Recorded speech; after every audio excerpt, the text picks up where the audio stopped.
ፊንፊኔ ከኛ ስትል ከረምክ። አሁን እንግሊዘኛ ተናገር ስትል ማይዝ ዋይዝ ኢዝ ፒስ ጭዝ ትላለህ። እንደ አዳነች አበቤ ኦሮሞ ኤርትራ ተናገር እያልኩ እኮ ነው።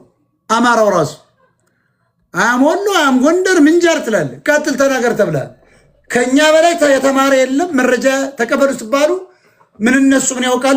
ዛሬ እንግዲህ እውቀታችሁ እየተፈተነ ነው። ባናት እየዘቀዘቅኩ ነው የማወርድ።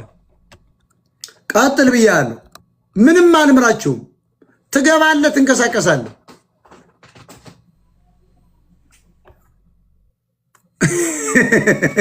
ይሄ ሁሉ ውጭ ሀገር ነው ያላለም አንዱ ኮሜንታተር። ውጭ ሀገር እኮ ነው። ምን ታደርገዋለህ? they cannot speak English even እንዴ ካምፓኒ ሲሰራ እኮ ኢትዮጵያዊ የጥቁር አክሰንት በፍጹም አይሰማም። በምንም ታምር ጆሮውን ብትቆርጠው ጭው ነው የሚልበት። ዴሚ ብሔርያማ ሁሉም ጠቅላላ አማርኛ ሆኗል።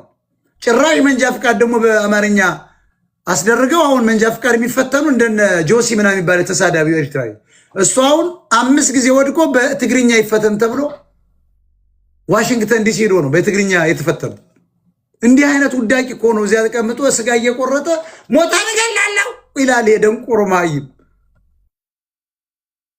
ተዋርደናል እኮ እንደ ህዝብ ተዋርደናል ጎበዝ። 2 ዲግሪ ያለው ሰው እኮ ነው የገባው። ተመልከት የወያኔ ፖሊሲ ህዝቡን እንዴት እንደገደለው። ተፈተናችሁ እኮ ዛሬ ዋይዝ ማይዝ ፒስ ጭዝ እያልክ ነው። ገቢያ go ahead my brother ብድር እንግሊዘኛን በመድፈር አትፍራ።